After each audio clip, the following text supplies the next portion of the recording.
Good morning, ladies and gentlemen, and welcome to Volume 3, Number 10 of our Knowledge and Experience series. Today, we have the honor of hosting again Mr. David Glendinning, an esteemed expert in insurance, risk management, and technology, currently serving as chairman and managing partner of Hatchery Positivo BGH. David brings extensive experience to the table. You'll be presenting insights on the revised FIDIC short form contracts. Let's warmly welcome David as he shares his expertise with us this morning. David, good morning. I'll start off by saying it's going to be a pleasure having you on again as a presenter, and also to show appreciation for having you with us every week on this series.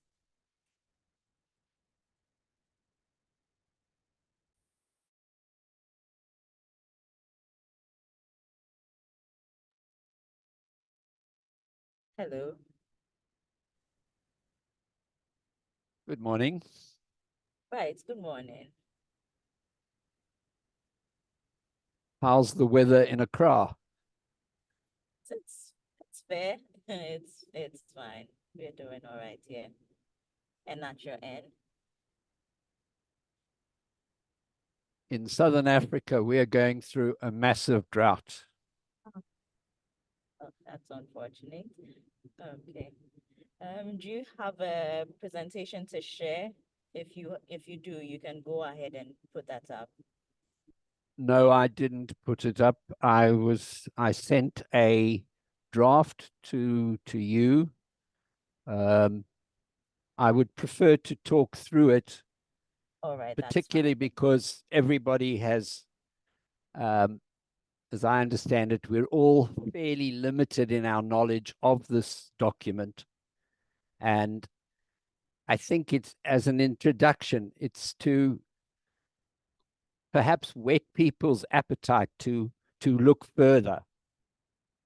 I have put up a number of references, bibliography that those that are interested can look at going forward, because it is, even as a small contract, it is fairly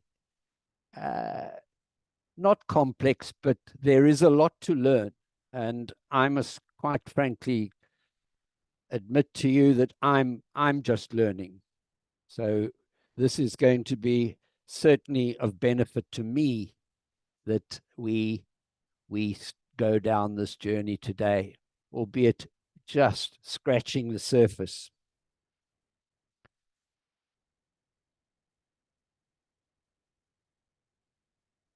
I see we have 22 participants, obviously, which some of the backup. Would it be possible to get an indication of who has dealt with contract documentation, particularly who is involved in any FIDIC contracts, and if there is anybody who has had use of the first edition, and possibly maybe somebody has had some input into the second edition.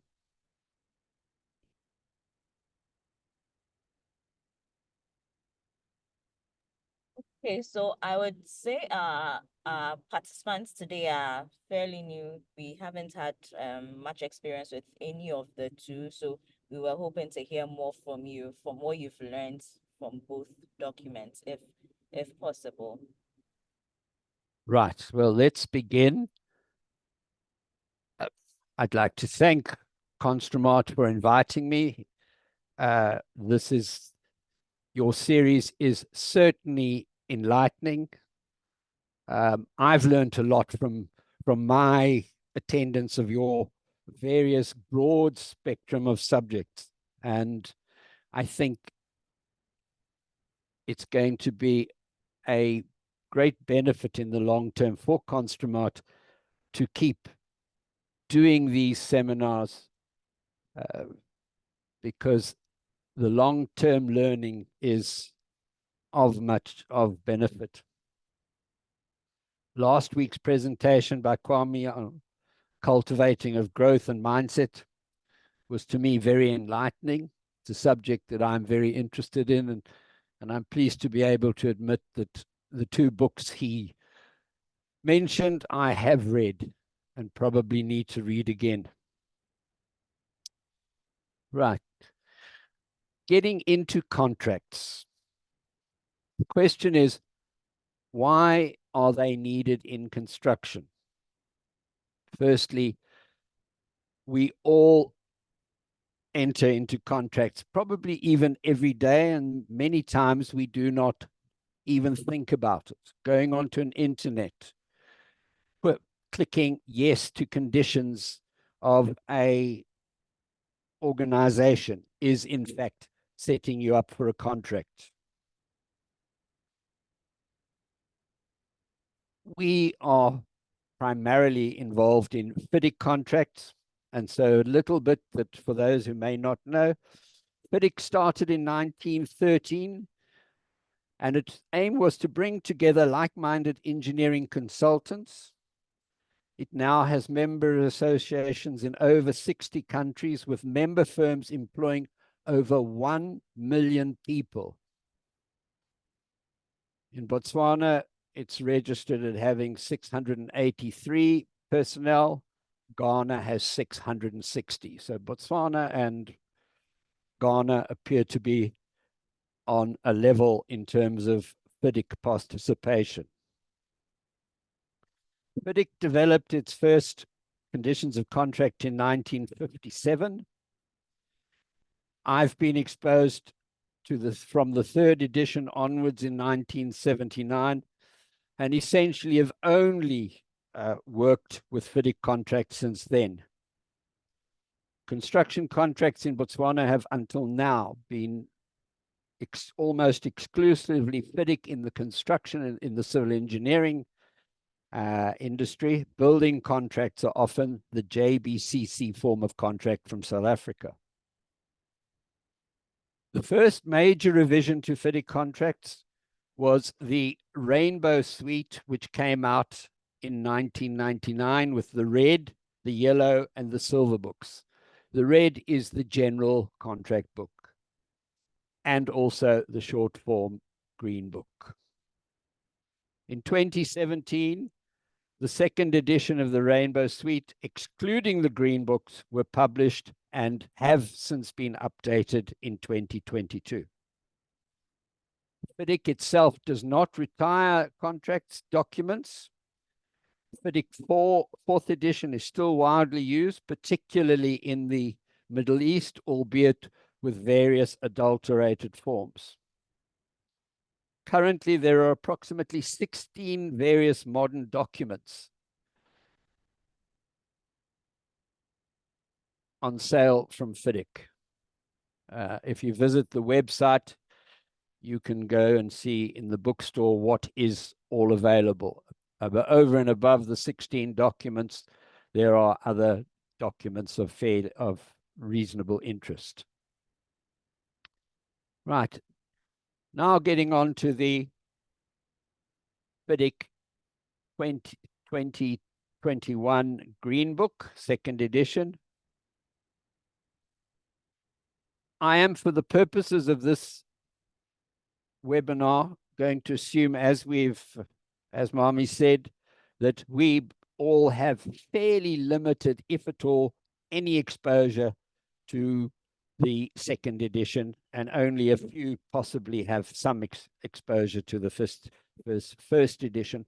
So many of the presentations I have seen assume that the participants knew what was in the first edition and therefore makes a comparison to that edition. I think we are far along the road, and therefore we can dispense with that point of view when we're looking at the 2021 version, even going forward. Unless you have a historical interest in the first edition, I think it's better to start off with a clean slate. I will refer to the second edition's primary 2017 documents, particularly the red and the yellow. The red, as I said, is the standard contract where the works are designed by the employer, whereas the yellow book is essentially where the works are designed by the contractor.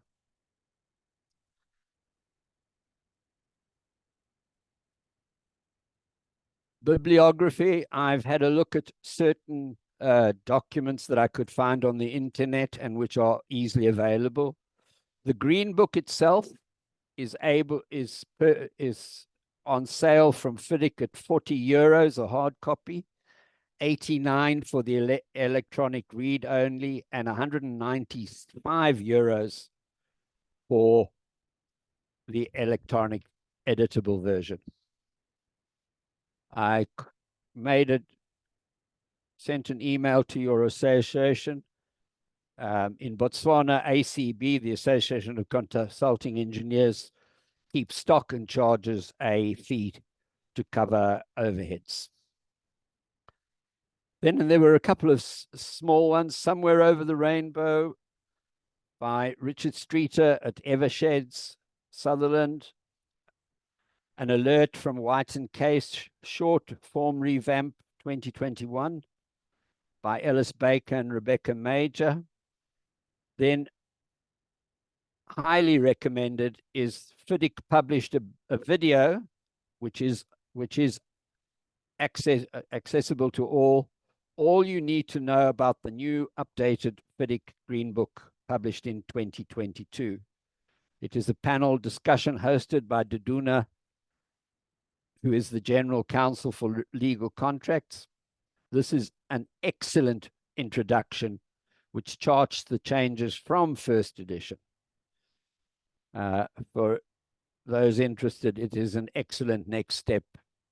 The presenters who were the drafters of this document are all highly experienced in construction and construction law. Then there was a book called FIDIC Green Book 2012 from LexisNexis in partnership with Victoria Tyson of Corbett. It's published on the 1st of October. That is very comprehensive, and I would suggest in a lot of ways that would require a copy of the document to be in front of you. And then two other ones of Simple as It Seems and Analysis. And finally, FIDIC Dispute Avoidance. In the poll at the launch of the FIDIC video, there were 1,100 participants. Only 27% had used the first edition, 4% had used the second edition, and 57% had never used either. So I haven't been able to see what's happened in the last 18 months, but I suspect that it has not grown significantly, but I will update that as I get information.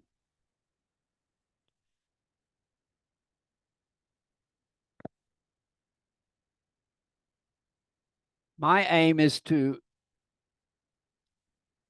demonstrate that this is the contract of the future for general civil engineering.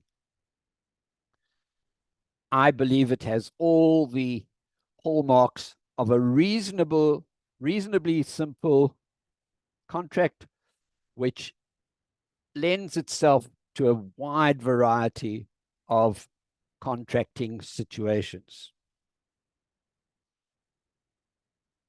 One of the challenges that we see, that I've seen, and perhaps FIDIC will bear it out, is that people who involve in construction contracts are extremely conservative.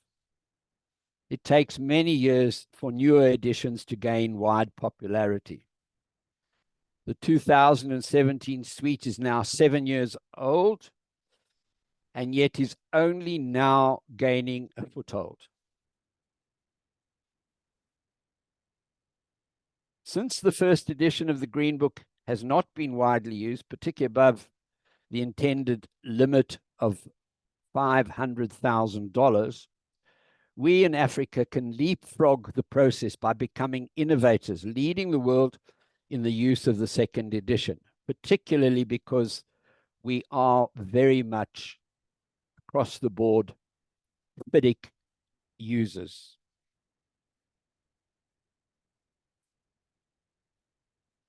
The aim is to gain acceptance by employers, which must be promoted by the consulting engineering fraternity in order to adopt the second edition into their contracts.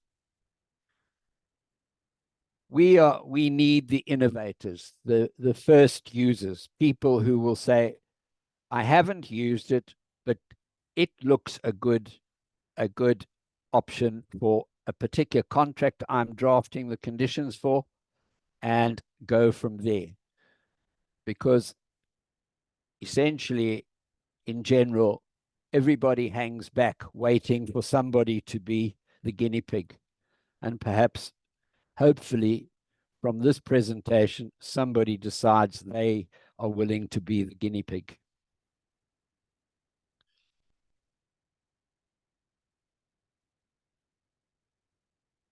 In April, through the Association of Botswana Contractors, we intend to expose employers, consultants, contractors, and subcontractors to the second edition here in Botswana. Because whilst there have been a few copies sold, I have not been able to ascertain that anybody has as yet used the document. A disclaimer, the views I express here are obviously my own. I have not, as I said before, been involved in a contract where the second edition is being used. However, being involved in the FIDIC task group for the compilation of subcontract companions to the Yellow and Red and Yellow Emerald books, TG9, it has given me some exposure to be somewhat better informed. Right, quickly, now let's go into the document itself. The philosophy that FIDIC adopted was to produce a contract document which was concise, flexible, easygoing, innovative, and friendly. I would hope that once the participants have had an opportunity to look at the document and to study it, and those who want to take it further will concur that FIDIC has achieved those aims. An overview of the structure is that in place of the 21 clauses that what the presenters of the video referred to as the Big Brother 2017 documents, this document only has 4 clauses. I'll run through them very quickly. General provisions is 1, the employer, the engineer, the contractor, quality, time, variations, payment, taking over, suspension and termination, risk and responsibility, insurance, claims, and finally 14 is disputes. It then, under the non-contractual section, has a very comprehensive guidance notes for drafting of the particular conditions, guidance notes for the use. Importantly, it lists the FIDIC 5 golden principles.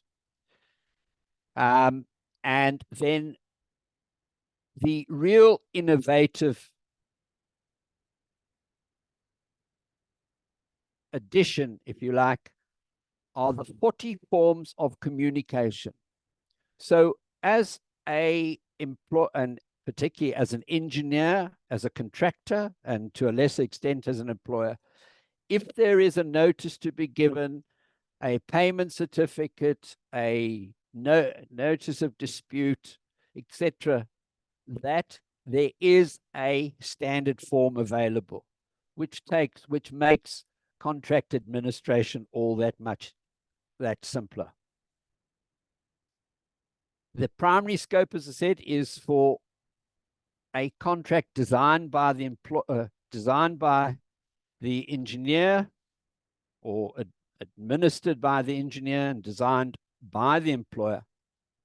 However, where applicable, the relevant variations are equally able to be covered with minor changes and differing payment conditions. Learning from the first edition, where the projects of greater value were used by users of the first edition, FIDIC is now at pains to emphasize that there is no cap on the use of the second edition. Their suggestion for contracts of value up to $10 million US and a duration of less than 2 years is for guidance only. I foresee that it will be used for contracts of much greater value and longer durations. But of course, only time and the market will tell. Key elements, the defined terms. There are 46 defined terms. They follow the same format as FIDIC 2017. All definitions are listed alphabetically. There are 5 definitions which are applicable only to this book. Otherwise, the remainder are all standard FIDIC definitions. As we know, the contractual relationships is a contract is only between the employer and the contractor, who are singularly referred to as the party and collectively as the parties. The engineer is not a party to the contract.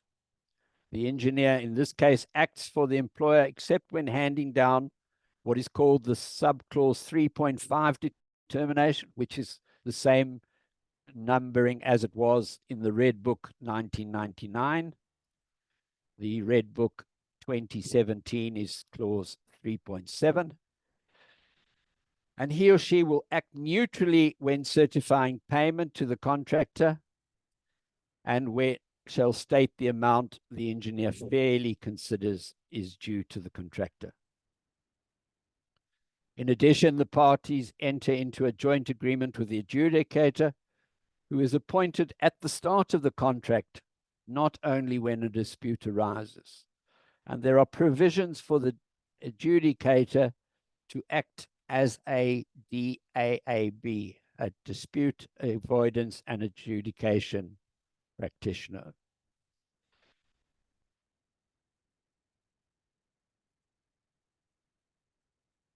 Strengths and benefits of this contract. I urge you to look at it, and I would suggest that the simplicity is its main strength.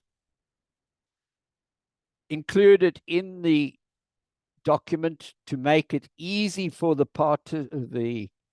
parties and the engineer in the administration, there are 7 typical sequence flow charts. They are extremely helpful.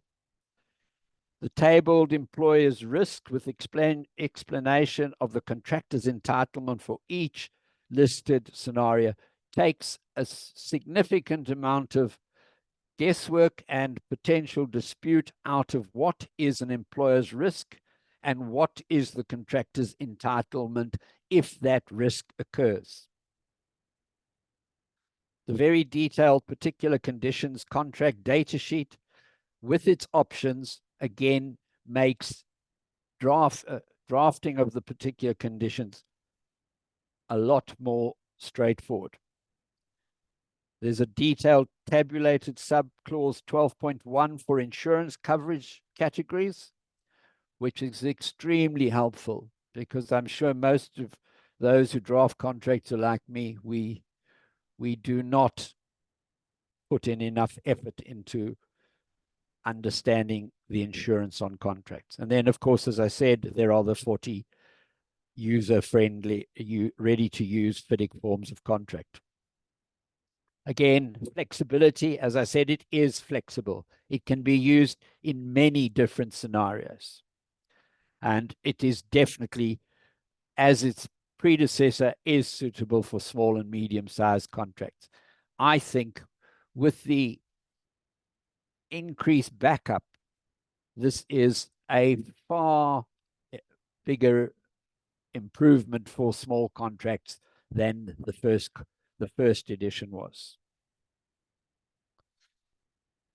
One thing that has not been discussed at present is it is suitable, in my opinion, as a form of subcontract.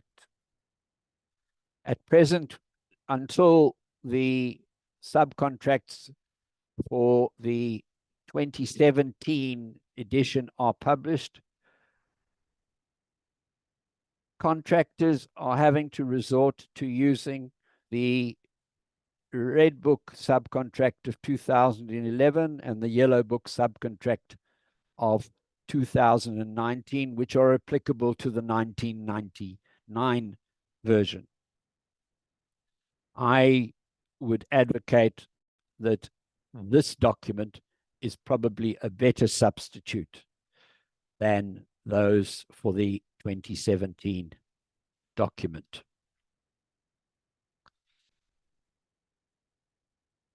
Any analysis of the contracts addresses common issues and concerns in the project. This in itself is a topic which probably is worthy of a book, never mind a day or 3-day seminar.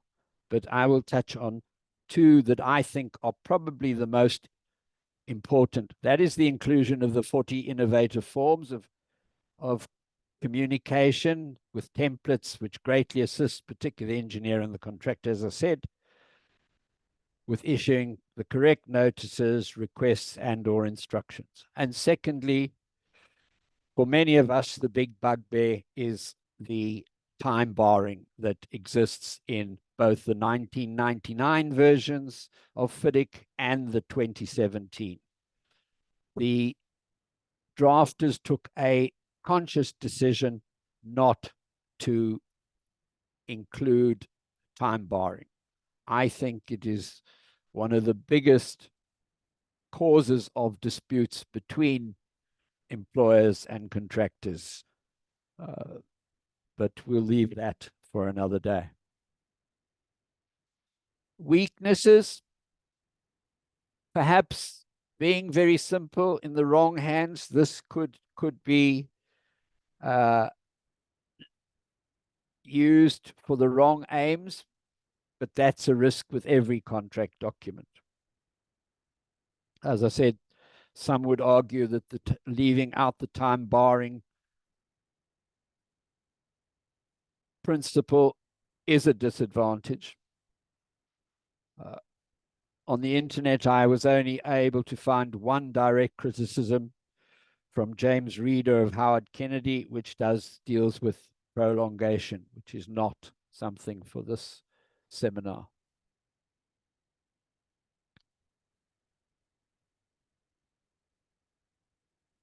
Limitations, I don't really think that I can foresee many limitations until one gets into very complex contracts.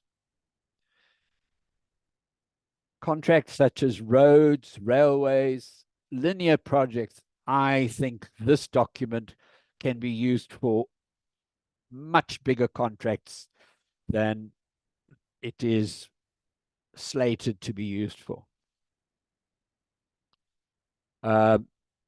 Risk.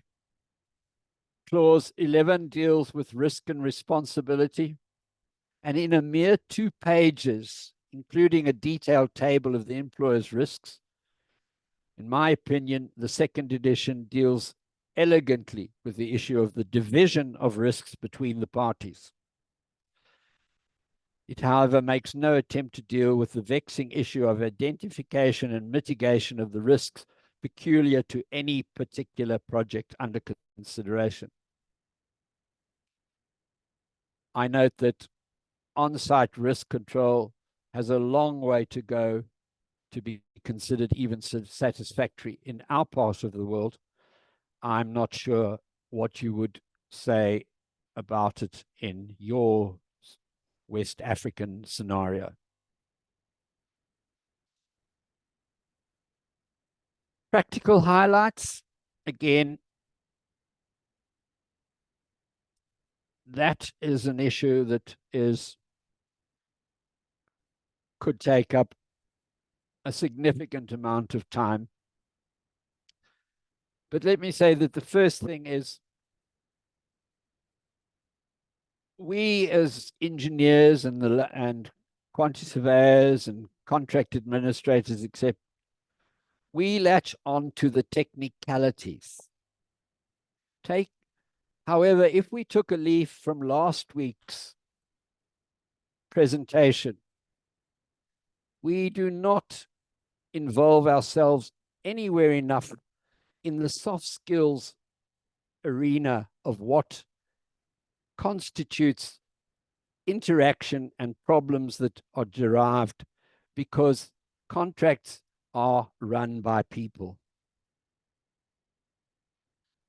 And on top of that, our common law adversarial approach to contracting is of no assistance to the smooth running of contracts.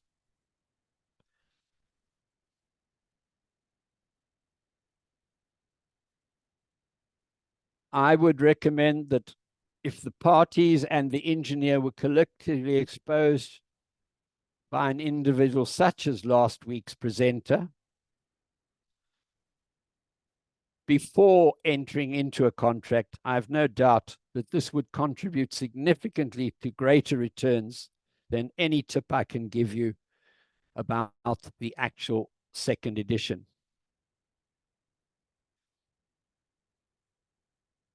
But having said that, I will run quickly through a number of more technical based tips that perhaps would help not only in the 2021 Green Book, but in contracts in general. Firstly, the drafting of particular conditions should be ever mindful of the FIDIC golden principles and laws of natural justice. A contract favorable only to one party is a recipe for future disaster. How often have you seen a contract that is one-sided? The administration input from the Green Book is low compared to that of the 2017. However, it must still be carried out diligently by both parties and the engineer. Doing that certainly sets up a contract for success. Choosing the right contractor. How often have you heard that? Lowest price is more often than not the optimum strategy for the employer in the end of the day. Using the Green Book will not save a seriously poor choice of a contractor. Horses for courses. Before commencement, consider holding a dedicated seminar, preferably run by an independent FIDIC accredited trainer, for the parties and the engineers, not the adjudicator, to become conversant with the contract the parties have entered into. How often do people not read their contracts until they have a dispute? Apply the principles of dispute avoidance. Please refer to the FIDIC Practice Note 1. That is a very helpful document. Then, of course, there are the soft skills, ethical leadership, cooperation, and as far as possible, an open book approach will set a contract up for success of reaching the target of on time and in budget. From a contractor's point of view, the engineer and the employer are advised to treat the contractor as an equal. The days of the engineer being all above all others was thrown out in the 1999 edition. All players should commit to adhere to the conditions of contract at all times, not just when it suits their own agenda. When difficulties and challenges arise, discuss them at without prejudice meetings. Clear the air. Find common ground where possible, long before a disagreement becomes a dispute and a claim.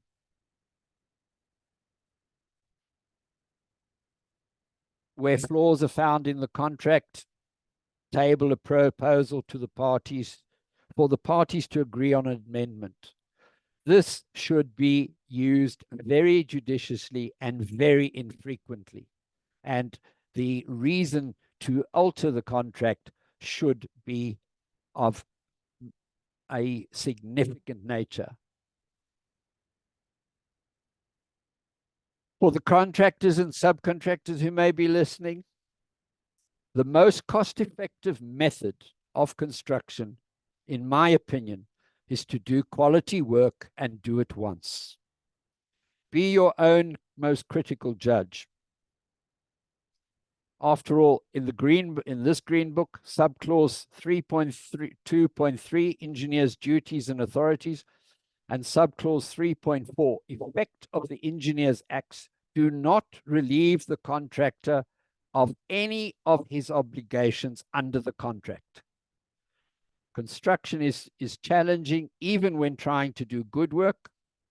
It is nearly impossible to succeed when not trying to do quality work. How often do contractors think they are getting away with things and only to come back later and pay 10 times the price for their delinquents?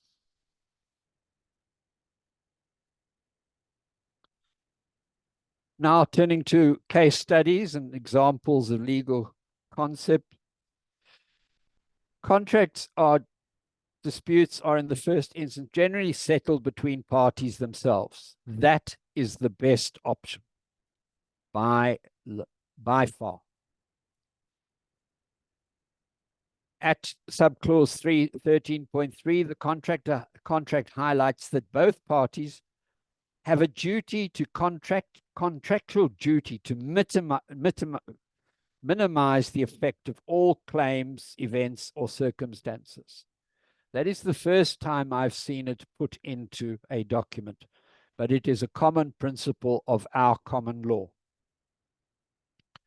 If the parties fail to settle any dispute between themselves, the next stage is to refer the dispute to the adjudicator. Thereafter, if the dispute has not been amicably settled by the parties, either accepting of the adjudicator's decision or alternatively a settlement crafted in whole or in part by the parties themselves, the dispute will ultimately be settled by arbitration. Generally, arbitrations awards are confidential and therefore unreported. Few cases see the light of day unless some reason the dispute reaches litigation. The typical scenario is when an arbitrator is taken on review. This is a serious drawback for case law. Typically, other spheres of commercial law are relied upon to draw inference for the construction contractual disputes that parties are attempting to settle by arbitration. The other option is for redacted cases to be reported as hypothetical scenarios. To date, I have not come across any case relating to the second edition being reported in the public domain, and don't foresee that to be possible in the near future. In conclusion, I trust that this rather dry but significantly critical aspect of contracting has sparked the resolve of some of you to take up the banner for the second edition of the Green Book and to introduce the contract into Ghana in the near future. I thank you.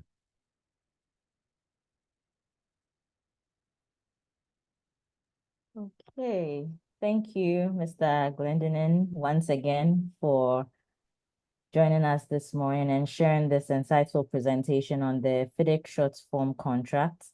At this juncture, we'll be opening the floor for questions. All our participants are welcome to raise a hand and then ask a question if they have, so that Mr. Glendinning can attend to you.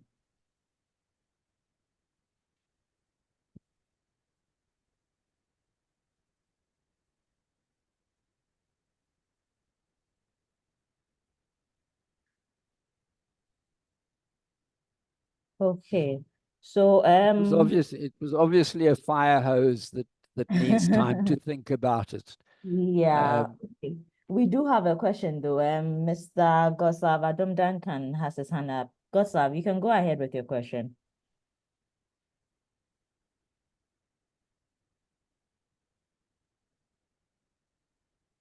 Hello, Gotslav, can you hear me? Yes, hello. Sorry, I was trying to switch my mic on. Okay, that's Thank you very much and good morning, Mr. Glendon, and thank you very much for the very insightful session. It's been very interesting. And I just wanted to find out or seek clarification. I think in your submission, you made reference to civil works or civil engineering construction. And I wanted to clarify if the contract is only for purposes of civil development, or it's a general engineering, it cuts across the engineering practices. I would say it is, particularly if you take it that in civil engineering contracts um, of a mechanical nature, the structure is built by the civil engineering, and the very expensive equipment is mechanical. So the yellow book and the green book are used for mechanical works. It probably depends on who is the prime contractor. More often than not, in our part of the world, the civil engineer contractor is the primary contractor, with the specialist mechanical being the subcontractor. But that is not necessarily the case. When I was involved in the Morapuli power station some 40 years ago, that had 3 primary contracts, each with their own set of conditions of contract. So in a water treatment plant, which I'm currently involved with, that is a yellow book with the mechanical work as a subcontractor. And that leads itself to payment conditions being lump sum. So you have the mechanical designer who designs the whole plant, and he gives a lump sum because it is envisaged that the process is so specialized that having a remeasurable contract is not practical.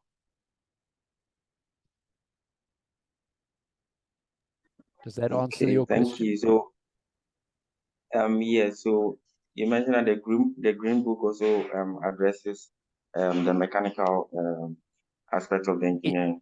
So would you say or would you recommend that for other practices or disciplines of the engineering concerning electrical, agricultural, or any other aspect of it, you could still apply the same contract for these projects?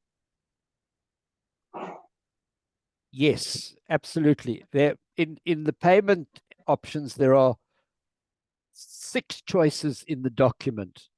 In terms of the choice of the contract, I think the big question is, do you have the specification for the works clearly defined? So if your mechanical, or electrical, or any other process conditions specifications are correct, then this document is suitable.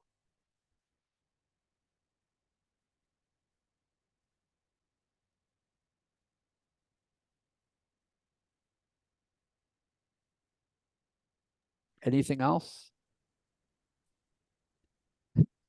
Right. Everybody's quiet. Yes. Okay. Mr. Glendinning, thank you. Gotsa, thank you for the question. So, Mr. Glendinning, my question would be, you've given us a general overview of what the contract entails, or the revised contract entails, and then also gone into some specifics. But are there any particular clauses or provisions in the contracts that you find particularly noteworthy, or you think that we could pay close attention to?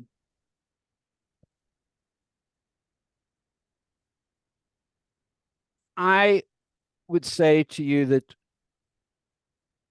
and it's more general than just here, but in this book, clause 6, time. And Oh. let's talk from a point of view of an actual ongoing contract.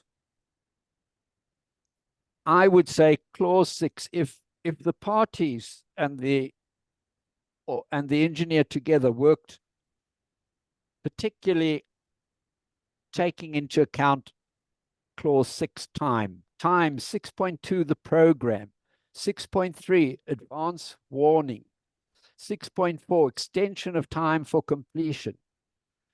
If the parties put the effort into the contract under those 3 headings, and they dedicate their administration to succeeding in that sphere, I think many, many more contracts will be finished on time and in budget. So yes, clause 6 to me is the clause that can make or break an ongoing contract. Many of the others are either fait accompli the minute the contract is published and tendered. But that one is probably, and obviously for the contractor, the performance of his duties, his workmanship, etc., which the engineer plays a very big part in perhaps guiding the contractor along the correct lines. Okay, thank you very much for that. So we have a few questions in our chat box. I'll take a question from Beryl. She says, thank you for the presentation. She wants to know how the contract addresses issues of health and safety, environmental sustainability, and social responsibility and contract and construction projects. That has been upgraded significantly. I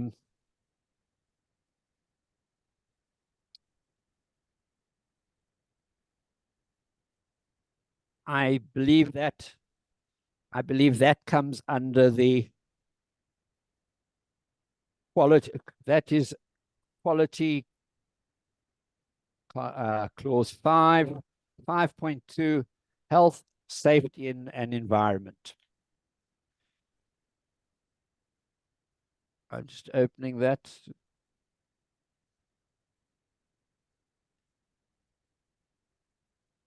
All the contracts is, remember, as it is a simple contract, the contractor shall comply with all applicable health, safety, and environmental laws and relevant obligations specified in the contract.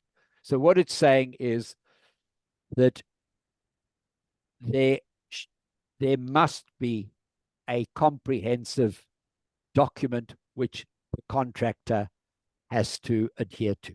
So the preparation of the health and safety regulations have to be at the time of tender. They have to be put in place, and then obviously they have to be adhered to by the contractor, and they have to be overseen and enforced by the engineer. That is probably one big reason why the engineer is so important in a contract. Because where the employer has his representative, my experience is that these sort of issues get forgotten, because after all, we're only there to build the job and we've got to get finished. Having the engineer to ensure the contract does keep up on the health and safety and environmental stuff is one of the modern prerequisites of contracting. And yet, I'm afraid, I don't know in your part, in ours, it is still very wanting. Right. Thank you very much. We also have a question coming in from Jacqueline. Jacqueline, you can go ahead and share your question. Hello, good morning, everyone. Thank you, Mr. Glendinning, for such a wonderful presentation. So I have two questions here. The first one is, how does the contract address issues of time, cost, and quality management in construction projects? And the second one is, how does this differentiate from the Red Book? Thank you. Right. Essentially, in much fewer, in fewer words, the contract attempts to mirror what there is in the Red Book and the Yellow Book for its thing. So all the clauses touch on, and much more is implied than is written in the Red Book. So, for instance, take the program. The Red Book goes into 4 pages, I think it is, in terms of the program. The Green Book, second edition, lists 3 items in the program section, which essentially, if you break it down, says almost implies all that is in that the Red Book.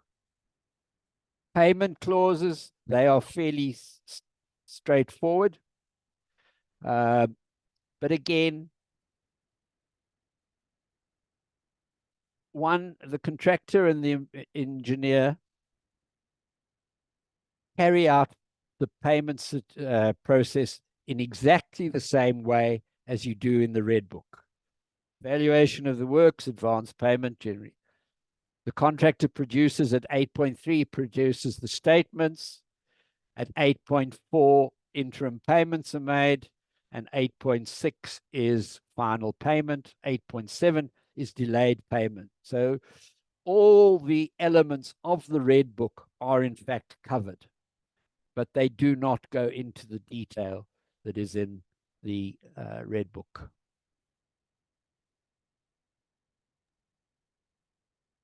Okay, thank you very much. Elom, I see your hand is up. You can go ahead with your question as well.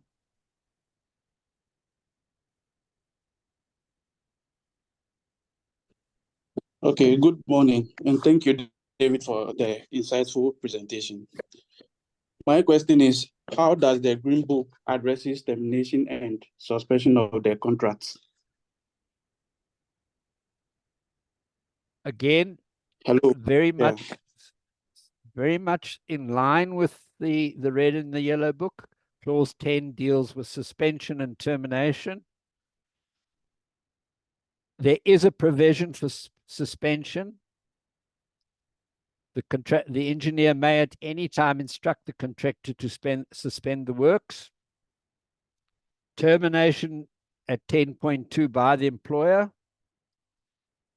And 10.3 is termination by the contractor. And essentially, from what I've read, the elements are fairly similar, but more succinct than they are in the Red and the Yellow Book.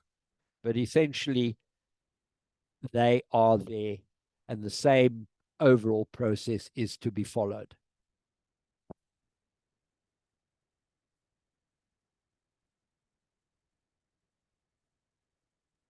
Okay, thank you very much.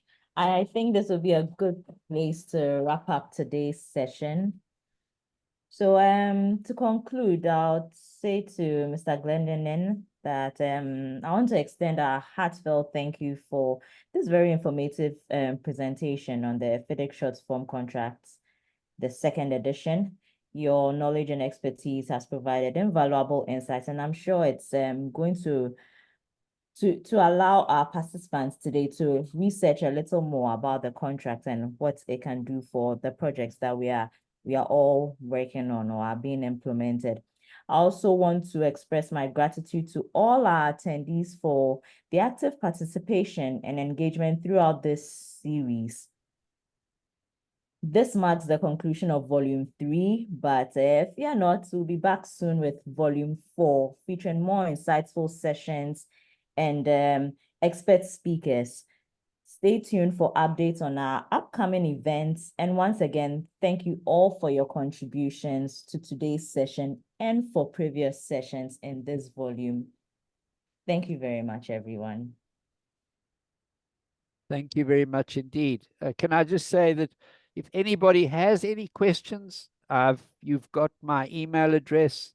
I'm Right. very happy to answer any question going forward and into the future. Right. Okay. Thank you very much. Okay, then, everyone, do enjoy the rest of your day. Thank you. Goodbye. Goodbye.